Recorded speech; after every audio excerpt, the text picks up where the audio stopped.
This is SIVN Radio. Follow us on Twitter, Facebook, and YouTube at Select USA TV. This is SIVN Radio.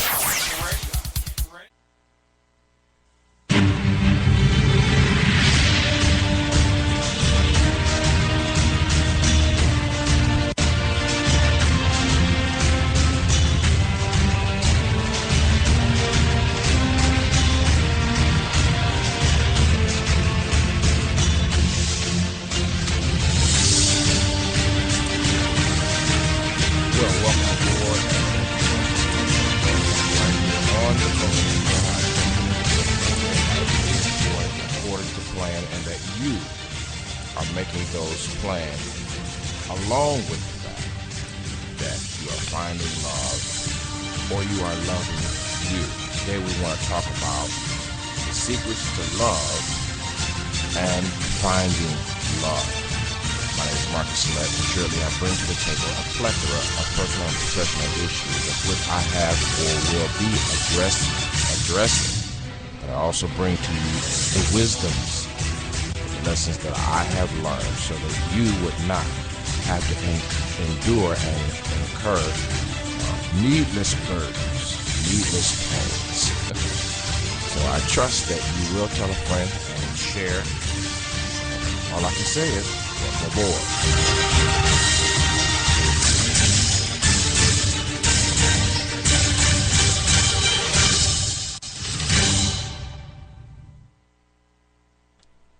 And I would be remiss if I didn't say thank you to all of those that are on Twitter. Thank you so much for tuning in. Those Spreaker, Voicecast, iBroadcast TV, Blog Talk Radio, Ustream, YouTube, SoundCloud, and beyond. Don't forget, now we have the Coach's Corner fan page. A lot of you guys probably didn't know that, but we have a Coach's Corner fan page on Facebook. So what you want to do is you want to check that out and post comments, questions, victory stories, or what have you. Today we're going to talk about the secrets. We're going to begin to talk about the secrets to love and finding love. I think the first thing that we would need to do, and it's not necessarily that we're going to be able to do it all today, is we need to define what love is. We need to define what, before we do anything investigative matter, we need to assure ourselves that we understand from our own mindset. I want to say personally, we need to understand what love is. And then collectively, we need to understand, what does your culture say love is versus the actual educational presentation of love's definition. Because if you don't know what love is, it could be in your face and you wouldn't know it. And too often, more than not, that is the case. The case is that the real deal situation is facing you or have faced you at some point or another, but you denied it, but you recreated what would be suitable for you, so you thought it would be suitable. And then you find out it wasn't love at all.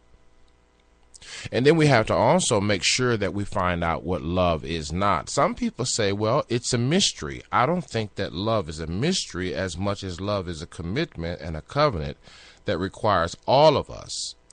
And too many times we're not available.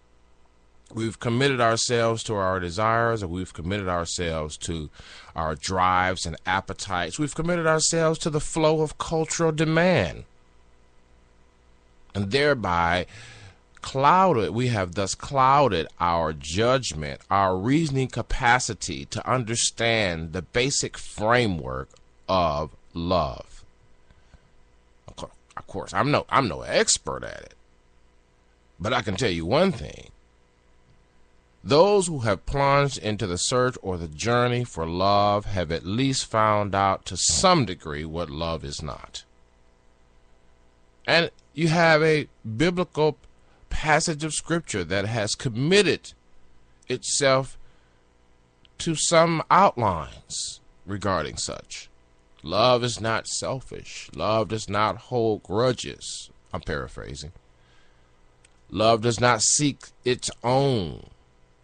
The intellectuals of our Western culture frown down on the context of love. You know why? Because it requires service to others, service regarding and for and by others.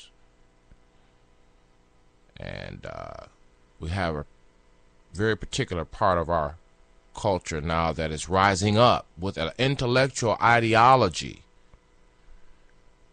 And in a great movie by one of the central ideology writers of the early 60s, the question was asked, amongst all this intellectual exchange and display of intellectual discipline, what about love? Incidentally, the author was having an affair with the protege. Both were married. And they toured the country, United States of America, in fact, and even around the world. Wrote a book. Hollywood made a movie about the book, Atlas Shrugged. Some of you guys may know who I'm talking about. But then the internal aspects of the institute that Ayn Rand constructed began to fall apart because no one seemed to have a handle on how to handle love. We want to eradicate it, but we still have the attractions, and we have all the drippings and the trimmings of love, but how do you find the center of it? Some of the kids may say, well, love is a feeling. I have feelings for you. I have feelings for her. But, in all reality, as you mature in life, love is not a feeling. It really is not. Love is not a feeling. Now, whether we say that, to mean something else or not is another question. But really, when you think about the maturity of the matter, love is a decision. Now, again, let me go back to the idea of you defining love. Because, see, I can define love for me. Because I've been introspective. I've done a bit of research. I'm talking about for myself. But I can tell you that of a truth, my definition will be warped at best if I had not had an integrity test. The integrity test asks me, am I going to tell the whole truth and nothing but the truth, so help me God? Not in the court of law, not in the court of community opinion, not in the presence of a body of believers such as church. But am I going to take and plunge into the journey of life, the rest of it, having started off every day that I can with an integrity test? That I'm going to tell myself the truth, and I'm not going to allow people around me who are going to redefine things for me so that they can have an advantage in my life. And so it's helpful. It's very, very helpful to understand that in order to define love, in order to find love, define and find, an integrity test is still required. And most people will not tell themselves the truth. Deflection has been a great part of our pretentiousness. Our culture has found expert ways to deflect its problems from oneself, from one's responsibility, from being accountable for one's actions, deflecting the issues that I have on you. You deflecting the issues you have on me. And then we never get any laws passed, as we did with the last session of Congress. Deflection. Deflect to the other party. They're the guys that need to change. They're the guys that's screwing up everything. Deflect to the other girl. This girl right here, she's cool. The other girl, she had a problem. And I always said that if you had a problem with anybody in a relationship, you were at least 50% or more part of the problem, whether you know it or not, because you were there. And part of our integrity test, as we define love and intend to find love, is that the integrity test tells me truth principle number 1, that I am the common denominator. This is not something I read in a book somewhere. This is straight from the heart of the coach. And I know, and let me just say this, there's a lot of folks running around with life coaching this and life coaching that. You go back through my material, I've done this for years before the term was coined. Before we figured out we could make money at it. Here, you're listening to me for free.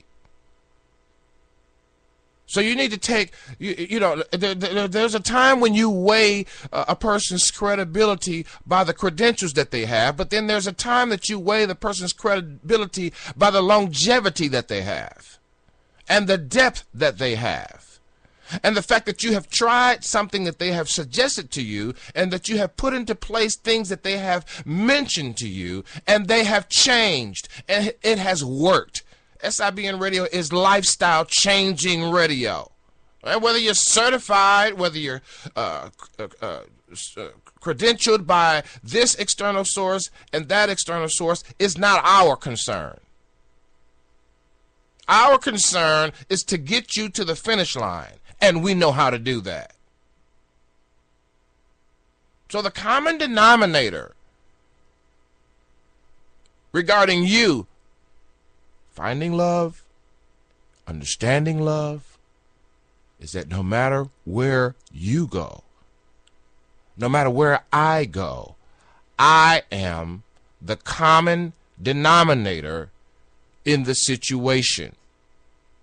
The worst of the worst could happen in a love situation. But I assure you that until you take an integrity test and pass it, until you tell the truth, the whole truth, and nothing but the truth to yourself, you will be walking in what you think is love. And if you notice the tenets of real love, one of the tenets is longevity. One of the tenets of real, authentic agape, if we will, because there are multiple levels or types of love. We won't cover that today. But one of the tenets is longevity.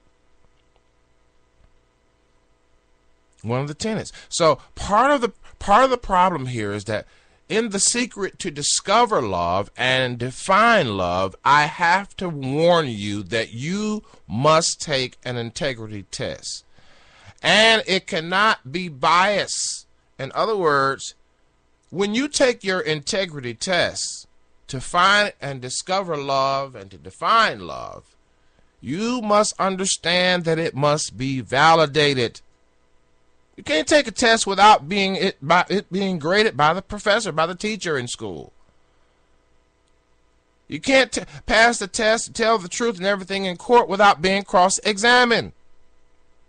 You can't tell me, well, I'm going to tell myself the truth, Coach Marcus, and then you don't run into some life test that's going to put the words that you have spoken to yourself as well as to me or others to the test.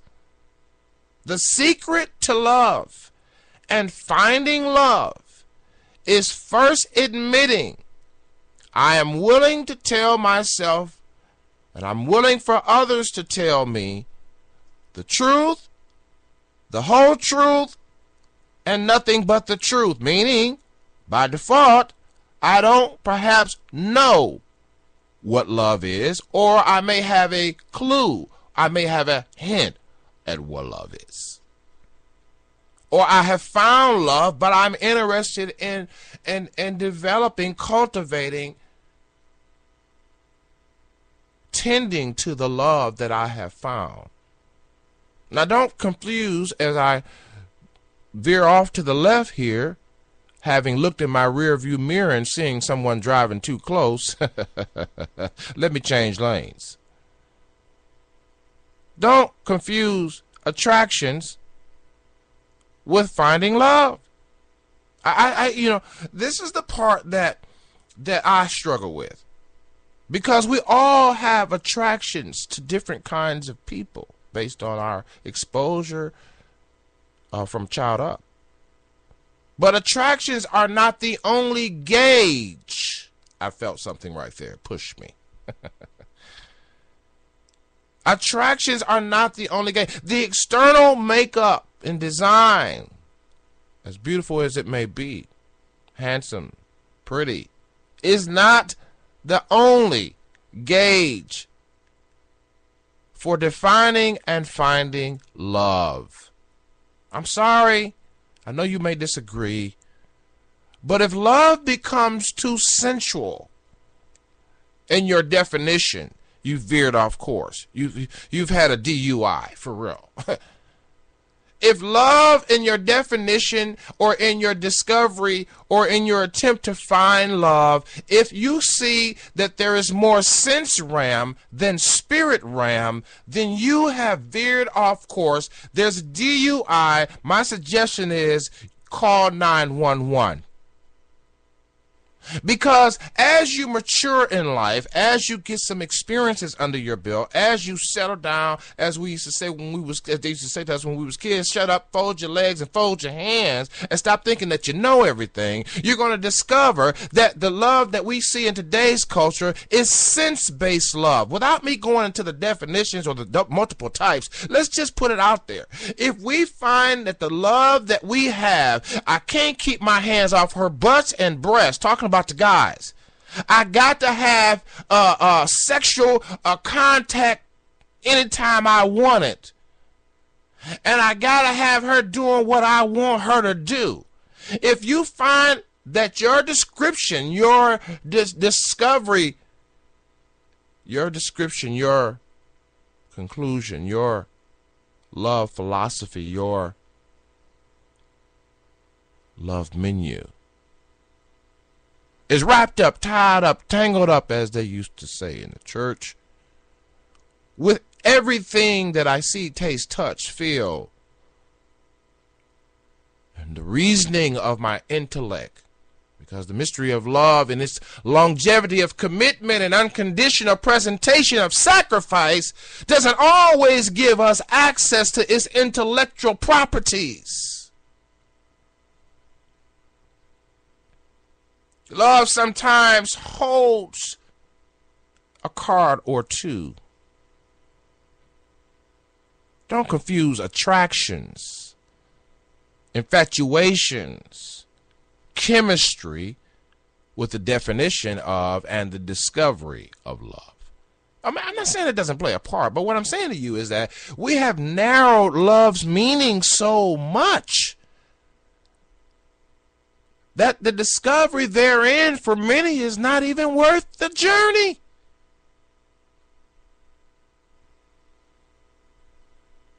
It's good if you're looking for love. That's a good sign that perhaps there's something healthy going on in you. But at the same time, I need you to commit to the truth. I need you to stop practicing deflection. I need you to stop using pretension as a lifestyle and only use it in cases of emergency. I need you to wear a medical, a psychological, this is just, I'm playing with you when I say this one. I need you to wear a psychological necklace around your neck with a button that says, in case you need it, help, I've fallen and I can't get up. I don't need you to try to, and here's the thing, here's as we mature, now we're talking about as we mature now, okay? We're talking about as we mature, and you're going to look back. I always say every relationship that involves physical activity, sexual, sensual activity, if it ends It usually takes either 3 to 5 years, and when there's there's some other things involved, it takes a decade out of your life. So you got 3 to 5 years, whether you rebound to another person or whatever, and then you have the decade, which is 10 years. And so our love decisions, our relationship decisions usually take, what the point is, it takes blocks of time out of your life. And often, sometimes we go back to back in these relationships. We don't even have time. We don't even make time to process. See, hence why you have to have pretentiousness all over again and more hype than help. Because we do them back to back, And this new thing with the, friends with benefits. See, all these kinds of things add pressure to our capacity, our ability to even understand the authenticity of love and love's intention. The intention of love is never to take from you. The intention of love is always to give. Let me just say that as we move forward, and we'll talk more about love as we move forward in this new series. But the intention of love's aim was never to take. It was never to take. That's just something that we I love you. We say it so loosely, but what does it mean? Well, I just want to tell you up front, the intention of love's journey is not to take, but to give. And oftentimes we give the wrong gifts first and the great gifts last, but by the time the wrong gifts are given first, opened up, and enjoyed, the last gifts are not welcome. I need some help right there. So let's rehash, or let's recap. You want to find love, you want to be in love,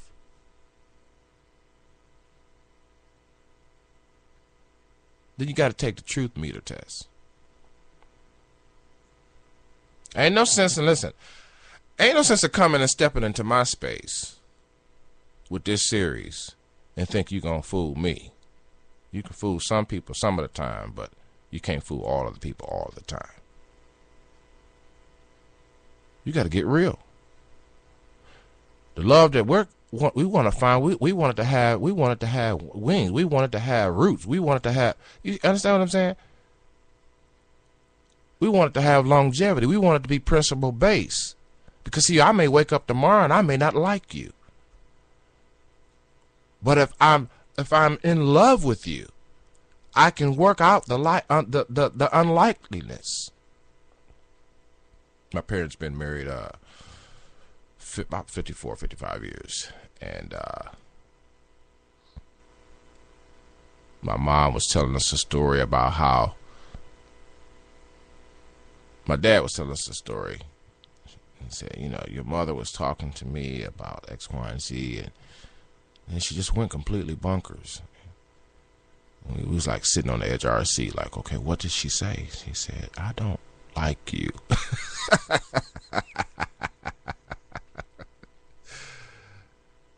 You see, Eric, just because, love does not mean you like everything about the love interests.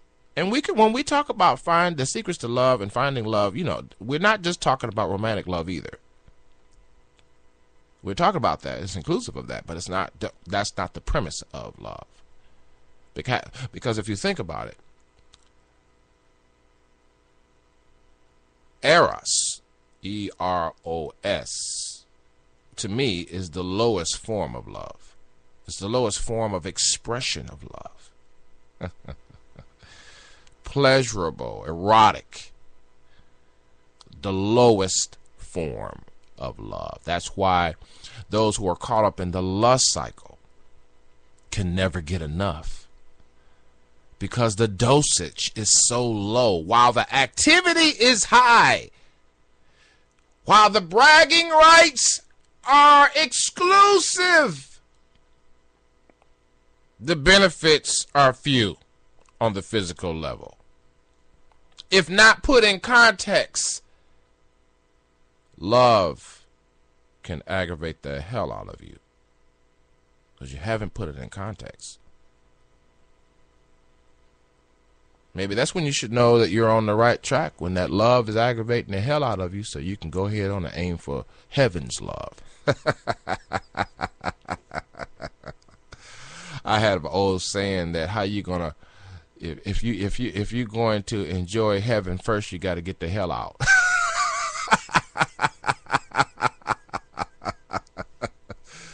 You know what I'm saying? I mean, don't confuse attractions. Now, if you can separate, now most of us can't do it though. The romance of it all, the courting and the romantic sway of it all. If you can separate that just for a moment, put aside the ability to reason that sensual-based activity is love. If you can admit that, and part of our culture has done that to my surprise.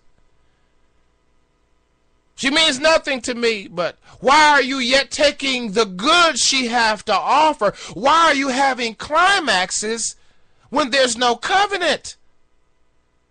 Why? The climax is the crescendo of a congruent amount of a principle-based commitments. And why are we having climaxes where no commitments can be found? Hence we have weakness, clouded judgment, limited reasoning, false intellectual hopes. And then we have the nerve to try to put God in this mess by covering it, smothering it with church activity, as if church is going to erase all the reality that you have created with your sexy self.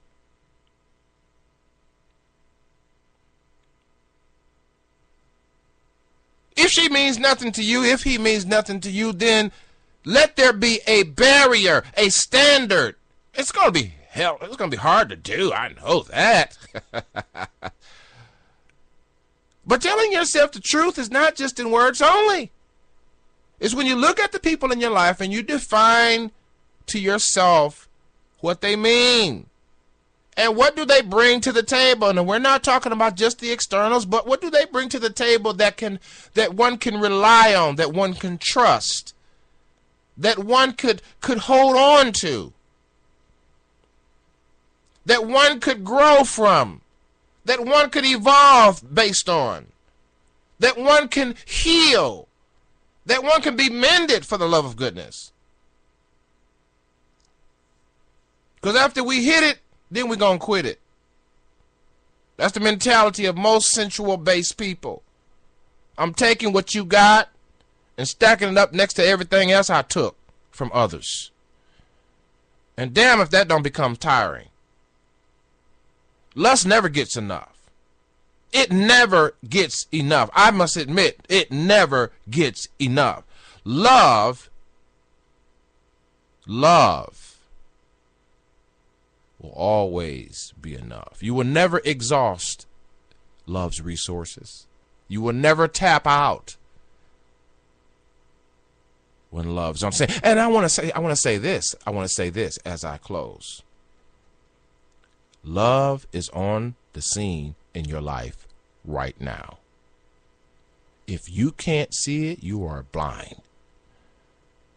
There are people that love you and care about you, that are speaking into your life and preparing you for those great romantic moments.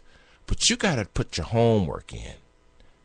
I have to put my homework in. You don't get dessert until you eat your meal. Hey, man, thank you so much for listening. Whatever you do, follow me on Twitter as well as Facebook. I want to ask you a question. Who's coaching you? Who's asking you the tough questions? Who's telling you, man, you're the common denominator to all of your issues and challenges? Who's telling you, man, all day long you become the magnetic pulse that attracts to you both good and bad? I want to be your life coach. I want to be the one that cheers you on to the finish line. I want to be the one that you ask the tough questions. And it doesn't mean that I have all the answers, but it means that you have a partner, someone who believes in you, not the you see right now, but the you can't imagine, the you that you are to become, the you are destined to be. I always say we both need the positive and the negative. It's not enough to have the knowledge of the matter, but we must have the wisdom as well. For wisdom settles it. And that's what I want to offer you as you join me on the Coach's Corner. I want to offer you the wisdom of the matter. Maybe it might be relationships, talking about our campaigns for more, for life, the dark room for our subconscious, our spiritual journey, whatever it is. I want to be there to encourage you, to build you, to challenge you, to cheer you on to the finish line. I'm qualified to do this. Why? Because I'm you.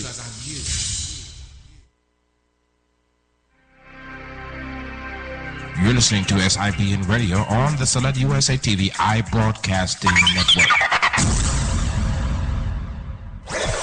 You're listening to SIBN Radio.